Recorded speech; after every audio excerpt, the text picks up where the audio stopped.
जातीसाठी लढले ना धर्मासाठी लढले, सूर भारतीय वीर फक्त देशासाठी लढते।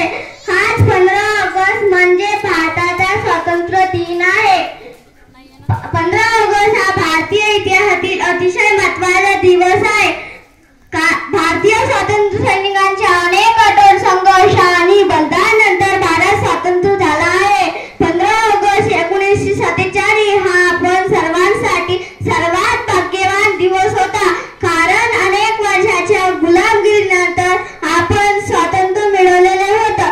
भारताला स्वातंत्र्य मिळाल्यावर भारतीय जनतेने पहिले पंतप्रधान माननीय श्री पंडित जवाहरलाल नेहरू यांची निवड केली। त्यांनी प्रथम राष्ट्रीय ध्वज फडकवला होता। सर्व लोक दरवर्षी या दिवसांचा आनंद मोठ्या उत्साहाने साजरा करतात। एवढे बोलून मी माझे भाषण संपवितो। जय हिंद, जय भारत।